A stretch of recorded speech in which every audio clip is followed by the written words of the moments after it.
Bom dia, boa tarde, boa noite, mais especificamente, bom dia. E aí, meus queridos resenhadores e resenhadoras de todo o Brasil, tudo bem com vocês? Para quem ainda não me conhece, eu sou o Gui. É um prazer receber todos vocês aqui no canal Resenha de Quinta.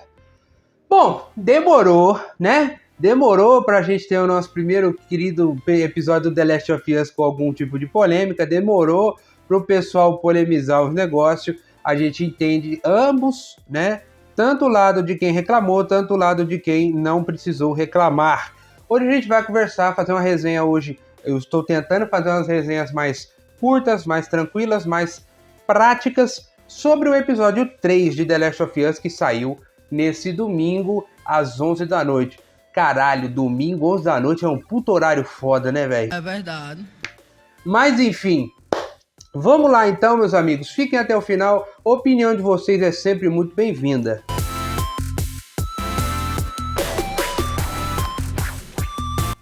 Bom, o seguinte, o problema do episódio que o pessoal tá reclamando não é sobre o que é e com quem é, mas sim a extensão desse episódio. A extensão que ele teve, eu acho que foi o maior problema. Demorou muito para contar tudo isso. Ficou muito focado ali.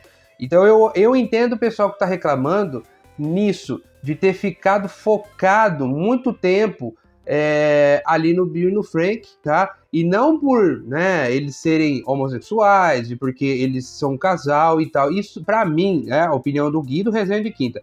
Esse não foi o problema. O problema é que o episódio teve 1h30 e foi 1 hora focada nessa história. Parada chata. Entendeu?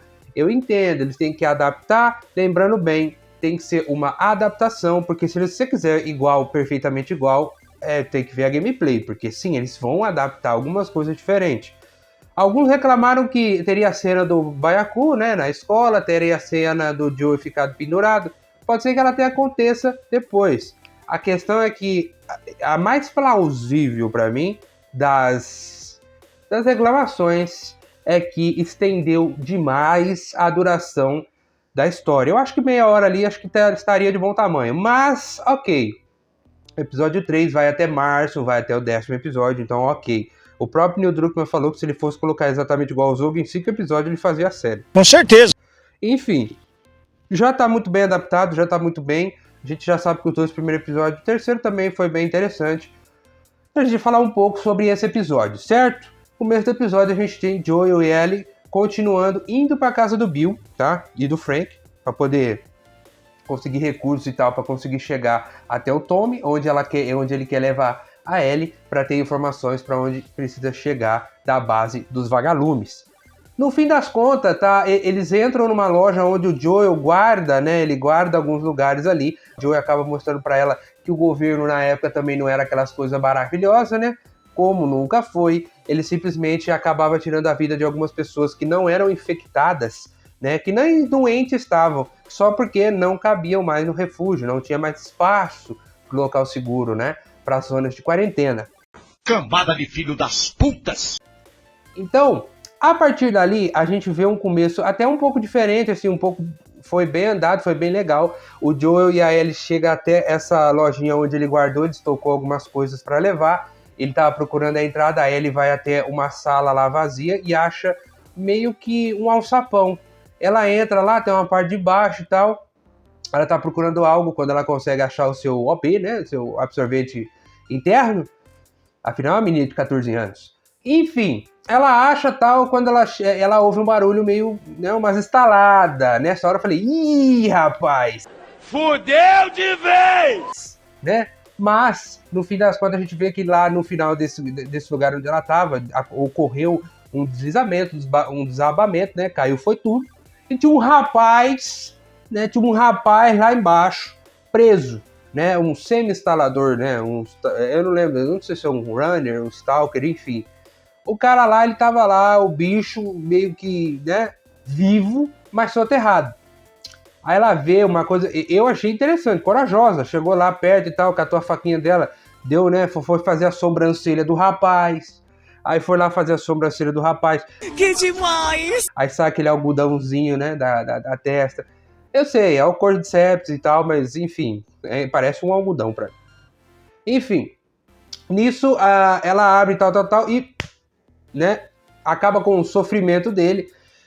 Foi até legal, eu acho que ela fez aquilo pra ela falar, pô, né, eu preciso ter coragem, porque se eu precisar fazer isso um dia, vamos ver se funciona. E com a faquinha dela funcionou, ela viu, ela conseguiu. Eu, na verdade, achei que na hora, como eles mudaram um pouco o jeito de como o Cordyceps, né, funciona, eu achei que ia chamar outros inimigos, outros infectados em volta. Mas no fim não, ele só bateu, não tinha vamos dizer, não tinha as vinhazinhas do lado do Cordyceps embaixo, não chamou. Até aí, ok, tá dentro do padrão. Continuando, partindo dali onde ele, né, depois de sair dessa loja aí, desse lugar onde o Joe estocou tudo, ele deixou o fuzil, deixou as coisas ali e partiu embora pra casa do Bill e do Frank.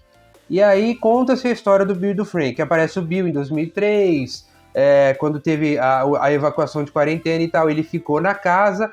O Bill, a gente explica próprio na série, e até pra quem jogou o jogo sabe que o Bill é um sobrevivencialista.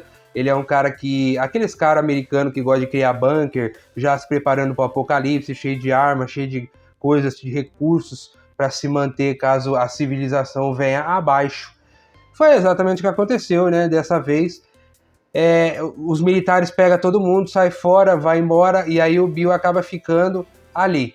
Ele cria uma cerca, ele cria todo lugar, ele mexe em tudo, ele cria armadilhas. É muito inteligente o que ele faz para uma situação dessa, né? Pandemia, bicho, não sei o que, gente querendo te matar. Então ele coloca um monte de armadilhas, ele coloca uma cerca elétrica, ele basicamente faz ele rodeia toda a casa dele com uma cerca para evitar quem não precisa, né?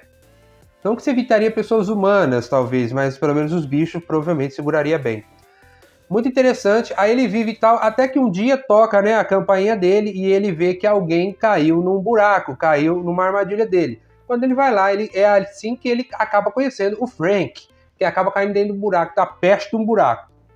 Tá lá dentro do buraco e tal, você sabe como é que funcionou. Dali eles acabam se conhecendo, ele leva o Frank lá pra dentro pra ter uma refeição, fazia 2 dias que ele não comia e tal. O Frank percebe que o Bill joga pro time colorido e etc e tal. Eles acabam, né, no momento bonito, eles acabam dando seu primeiro beijo, eles acabam se apaixonando, acabam ficando junto, aí vira toda aquela situação. E aí, daí pra frente, conta-se a história do Bill e do Frank ali, como eles se conheceram e como eles passaram anos da vida junto ali. Por mais tempo, eles mostram como eles conheceram o Joe e a Tess também, tá?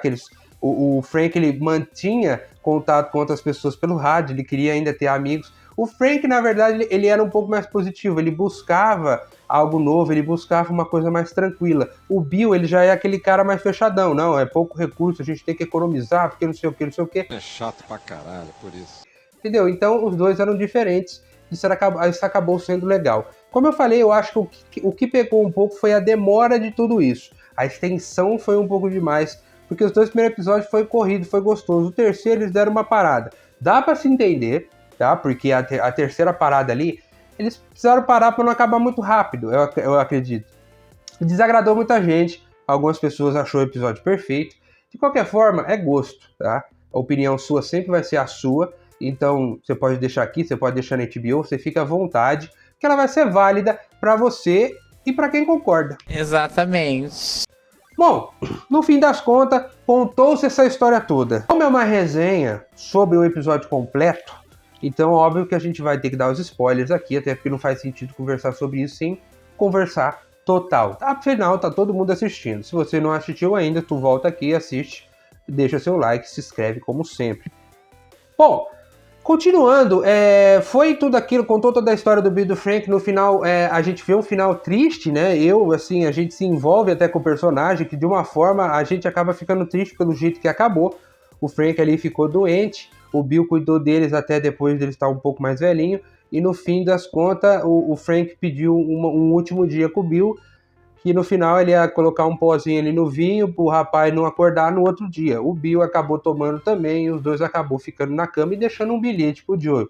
Depois dessa 1 hora de conversa e de história entre Bill e Frank, a gente vê o Joel chegar lá, fala com a Ellie, né, e tal, ó, não mexe em nada, pá, não sei o que, eles andam, tu pega, até que a Ellie acha na mesa uma carta que o Bill deixou pro Joel, porque só o Joel sabia, né, o código da porta, né, para poder entrar sem ativar a armadilha, etc. O Joel chega lá, vê a carta, o Bill deixa a carta falando para ele proteger a Tess, mas o Bill também não soube sobre a Tess. Proteger a Tess, proteger que ele pode, que homens como ele e o Joel são homens que estão ali para isso, para proteger aqueles que não conseguem. Bom, isso foi bem legal, bem bonito, e enfim, depois dele ter lido essa carta, o Joel pegou tudo que ele precisava, colocou lá para dentro, a Ellie pegou algumas coisas, nunca tinha entrado num carro, é legal ver a Ellie não saber nada, né? A Bella tá fazendo um negócio interessante porque, cara, a Ellie basicamente nasceu na zona de quarentena, então ela não sabe nada sobre o que era o mundo antigamente. É tipo o jogo do Horizon, ninguém sabe como era o mundo antes de ter reiniciado, basicamente.